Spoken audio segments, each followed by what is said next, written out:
Warahmatullahi wabarakatuh. Perkenalkan, nama saya Risca Nurmala Dewi dari kelas 12 Akuntansi 1. Di sini saya akan membuat video tugas hafalan mengenai laporan keuangan 2 PT Elektronik Bersinar. Jadi langkah pengisian laporan keuangan 2 diantaranya adalah income statement, statement of change equity, balance sheet, statement cash flow, closing journal, dan closing balance. Yang pertama adalah laporan keuangan tentang income statement. Income statement atau yang sering kali biasa disebut laporan laba rugi adalah laporan yang disusun secara sistematis untuk melaporkan laba atau rugi suatu perusahaan dalam satu periode tertentu. Nah, datanya diambil dari neraca lajur bagian income statement. Lalu untuk pengisiannya ada sales ditambah freight collected dikurangi sales discount. Nah, untuk sales discountnya itu di nominalnya di min atau menggunakan tanda kurung disimpan di kolom pertama. Nah, hasil dari yang sudah dihitung tadi disimpan di net sales kolom kedua. Lalu di bawah sales ada COGS ditambah freight paid dikurangi purchase discount. Hasilnya disimpan di COGS kolom kedua. Lalu hasil dari net sales dikurangi hasil dari COGS disimpan di gross profit kolom ketiga. Lalu memasuki komponen berikutnya yaitu adalah operating expense. Jadi semua beban-beban yang ada di neraca lajur dipindahkan ke laporan laba rugi atau income statement. Lalu semua hasilnya dijumlahkan. Semua nominalnya disimpan di kolom pertama, hasilnya semua dijumlahkan, lalu disimpan hasil dari penjumlahan semua beban-beban disimpan di kolom kedua, lalu gross profit dikurangi hasil dari semua beban-beban disimpan di kolom ketiga. Lalu laporan yang selanjutnya yaitu statement of change equity atau yang biasanya disebut laporan perubahan modal. Nah, di sana diambil juga dari neraca lajur. Ada yang pertama ada balance at 30 Desember 2023.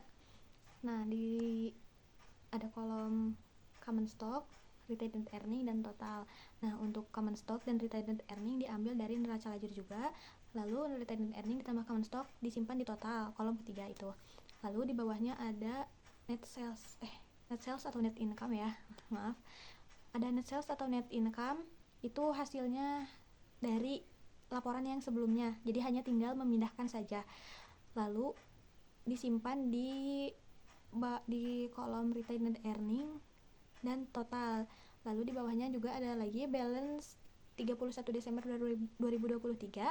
Itu dijumlahkan dari atas ke bawah. Jadi retained earning hanya memindahkan saja karena tidak ada nominal penambahan di bawahnya.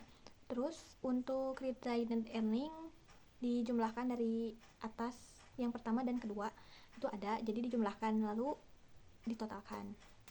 Laporan berikutnya adalah balance sheet. Balance sheet itu ada kanan kiri. Kanan adalah aset dan kiri adalah liability. Nah, di dalam aset itu terbagi menjadi beberapa ya. Ada current asset. Nah, current asset itu dari mulai cash in bank sampai PPN income. Nah, untuk itu semuanya dijumlahkan dulu kecuali allowance for uncollectible atau yang sering biasa disebut allowance for double debt. Nah, itu dikurangi. Jadi semuanya dijumlahkan dulu lalu dikurangi oleh allowance itu, lalu disimpan di kolom kedua. Nah, lalu setelah current asset ada non current asset. Itu seperti vehicle yang begitu ada di non current asset. Nah, jadi sama saja cara menjumlahkannya, datanya juga sama, hanya beda pengurangnya saja. Jadi pengurangnya itu seperti depreciation. Nah, depreciation itu menggunakan tanda min atau kurung. Sama halnya, jadi yang bersifat mengurangi itu harus menggunakan tanda kurung. Jadi semuanya dijumlahkan lalu dikurangi lalu disimpan di kolom kedua. Lalu di bawahnya ada mon asset. Mon asset itu didapatkan dari aset, jumlah seluruh aset ditambah non current asset. Nantinya itu akan menghasilkan total aset. Lalu kita memasuki komponen sebelah kiri yaitu liability. Di liability itu ada current liability yang di dalamnya ada credit card, account payable, accrued expense, income tax payable, PPN, outcome. Lalu itu dijumlahkan. Ada long term liability itu hanya Bank Mandiri Loan saja. Lalu di equity ada common stock dan retained earning. Dan itu semua hanya dijumlahkan per subbabnya saja, seperti current liability, equity, yang seperti itunya saja.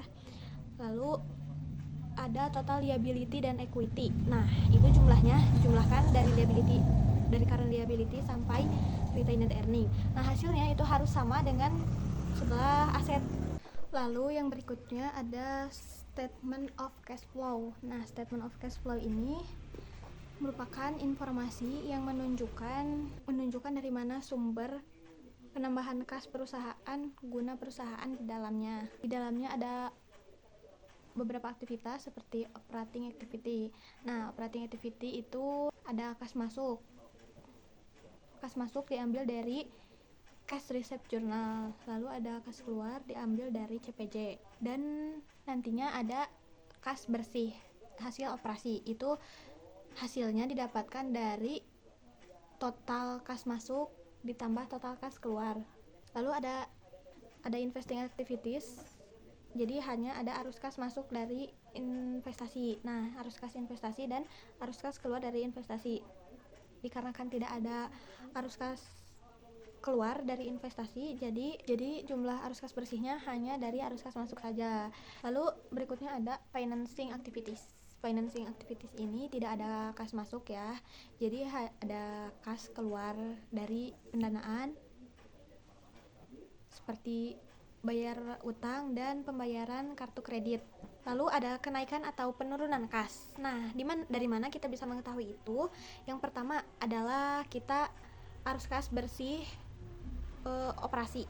Nah, itu hasilnya yang di min 74 juta sekian ditambah arus kas bersih investasi dikurangi arus kas pendanaan. Lalu ada cash and equivalent 30 November itu dari neraca saldo awal yang cash in bank.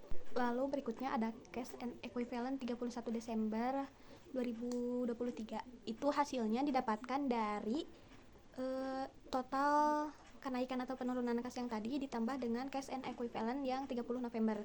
Hasilnya disimpan di cash and equivalent 31 Desember. Lalu yang berikutnya adalah laporan closing journal. Closing journal atau jurnal penutup itu diambil datanya dari neraca lajur bagian income statement ya. Lalu ada beberapa akun yang ditutup seperti pendapatan, beban, laba rugi, dividen, modal, price. Nah, cara menutup akunnya adalah jadi pendapatan di debit, ikhtisar laba rugi di kredit. Untuk menutup beban, laba rugi di debit, beban di kredit. Untuk menutup laba rugi yaitu laba rugi, ikhtisar laba rugi di debit, modal di kredit. Itu apabila mendapat laba, dan apabila mendapatkan rugi yaitu sebaliknya. Nah, untuk nominal laba ruginya tidak diambil dari neraca lajur melainkan dari laporan sebelumnya yaitu dari laporan income statement. Lalu memasuki laporan keuangan yang terakhir yaitu closing balance. Nah, closing balance itu akunnya sudah ada ya. Jadi kita hanya memindahkan nominalnya saja dari neraca lajur bagian balance atau neraca. Nah, itu komponennya harta, utang, modal ya. Jadi kita hanya memindahkan dari harta sampai utang. Nah, untuk common stock dan retained earning-nya itu bukan dari neraca melainkan dari statement of cash flow. Nah, oke, kita sudah memasuki laporan yang terakhir ya tadi. Jadi sekian video hafalan laporan keuangan dari saya. Wassalamualaikum warahmatullahi wabarakatuh.